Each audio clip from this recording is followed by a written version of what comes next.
A mente humana, para mim, ela é limitada, né? Infelizmente, a vida que nós temos não consegue criar uma condição intelectual para nós observarmos a realidade que faz a realidade, né? Eu estou vendo aqui um vídeo aqui do Paulo Filósofo falando sobre um livro, o livro da semana, a Metafísica da Felicidade. Então, basicamente, o núcleo desse livro é criado o seguinte: olha, a felicidade é uma coisa que não existe.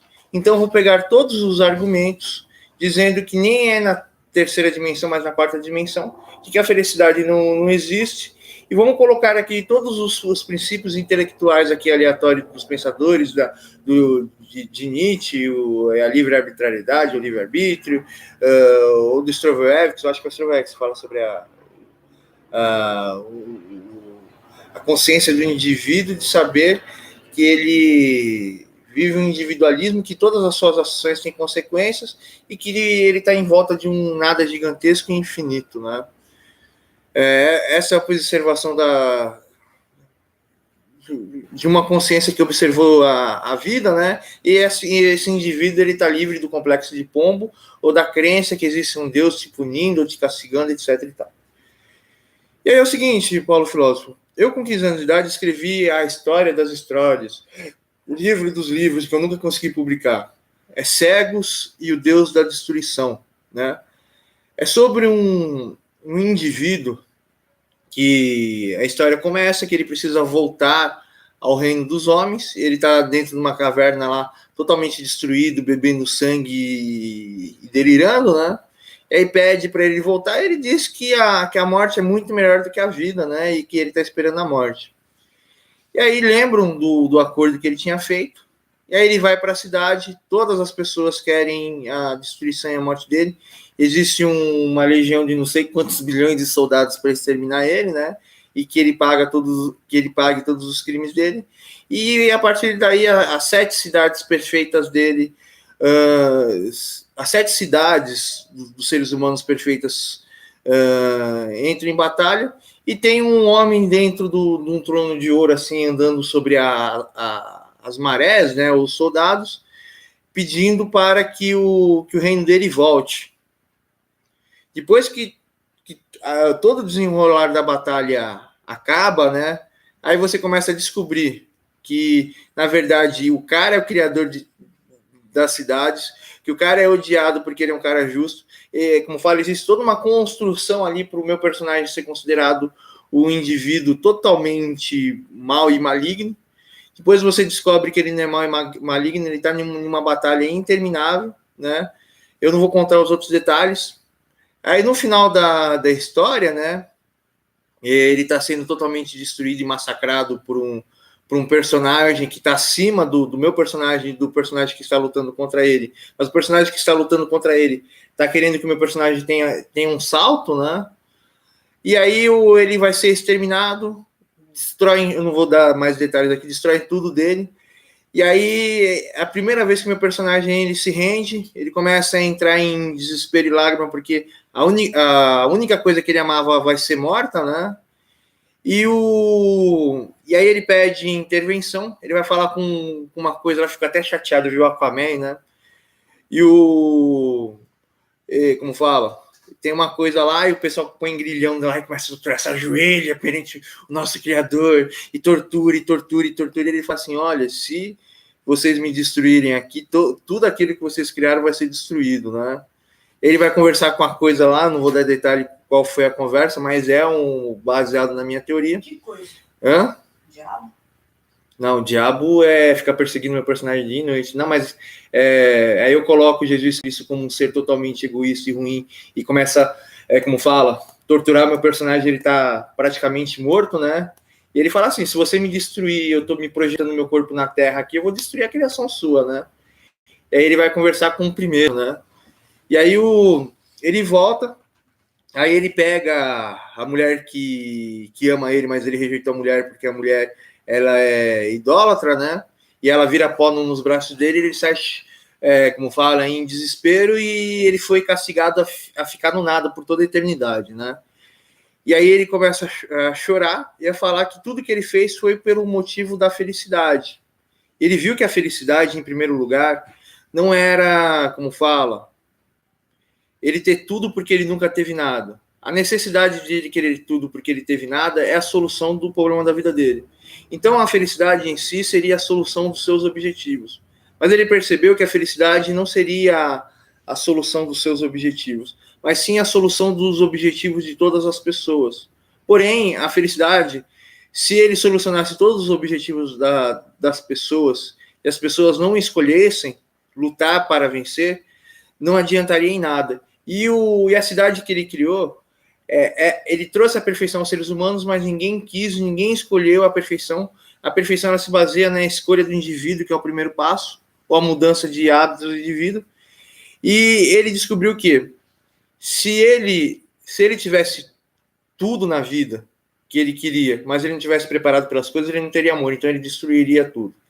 Se ele, como fala, se ele tivesse tudo na vida e tivesse preparado para tudo na vida dele, né, todas as coisas seriam destruídas, porque o amor, você precisa manter as coisas, você precisa lutar pelas coisas. Se ele tivesse tudo, se ele fosse tudo, e se ele fizesse tudo, ele jamais seria feliz, porque a felicidade se baseia no primeiro princípio que eu disse aqui, que é a solução lógica de um objetivo. Por exemplo, vamos dizer aqui que você é um Deus, e aí você chega e vê uma pessoa lá, e você vê que aquela pessoa ali está passando fome e vai morrer. Você vai se sentir feliz? Não, você vai se sentir triste. Ou seja, a felicidade é que todos tenham tudo, que todos sejam tudo, que todos façam tudo, e que como posso dizer para você? E que todos estejam preparados para tudo.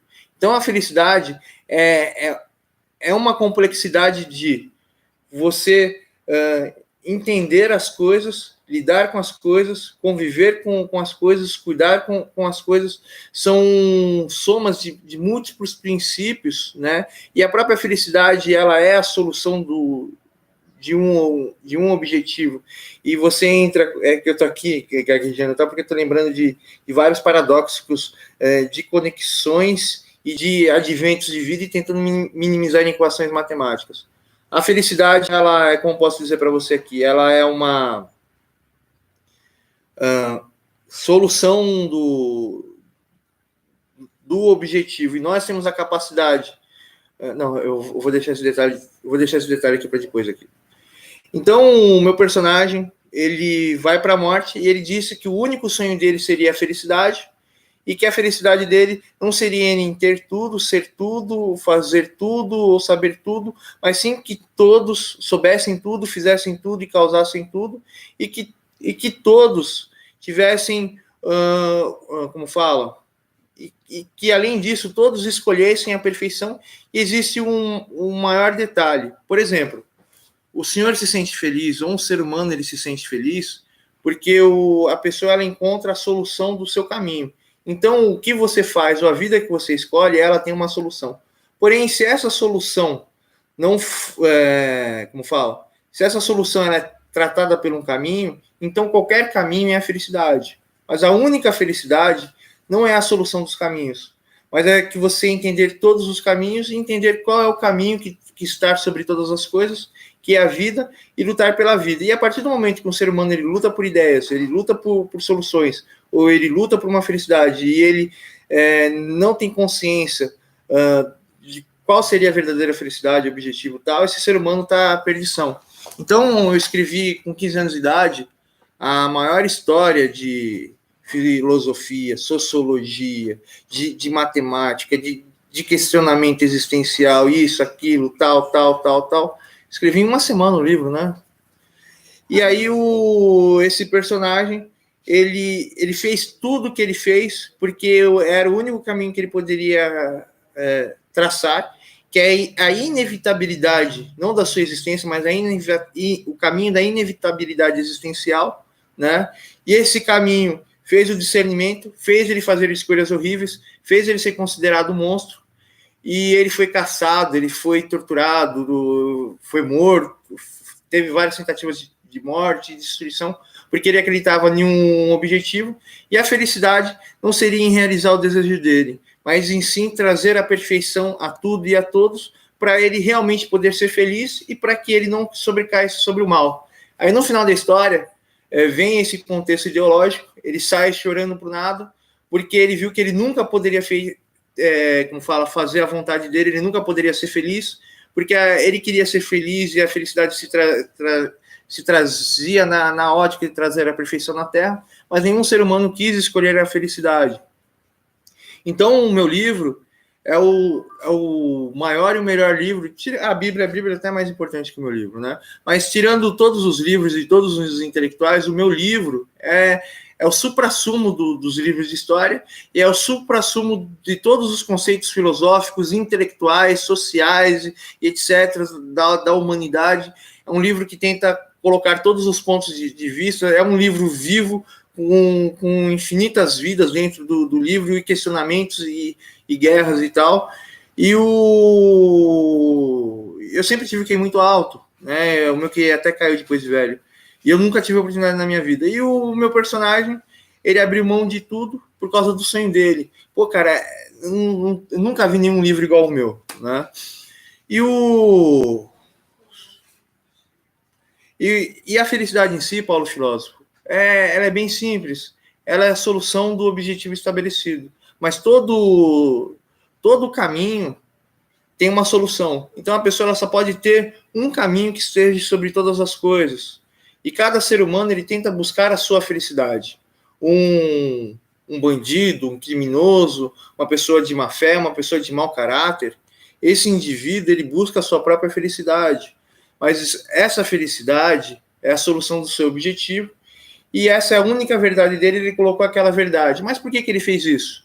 Porque o pai dele faltou com ele, ou ele faltou consigo mesmo, ou o sistema faltou com ele, criando aquele viés de ponto de vista de felicidade, né? Então, todos os indivíduos amam, mas amam o seu objetivo, porém o ser humano ele tem a capacidade de ver a consequência daquilo e analisar, olha, a consequência desse meu ato aqui vai gerar isso, isso, isso, e isso pode voltar contra mim, e eu sou um ser vivo que tem uma vida, e que eu quero a solução da minha vida, essa é a minha felicidade, e a felicidade não está em ter a solução dos meus objetivos, mas é entender todos os objetivos e buscar a solução de todos eles, e de não impor a minha dominação, mas viver em equilíbrio com tudo, né? Minha preocupação é ver se vocês conseguem acompanhar o raciocínio, né?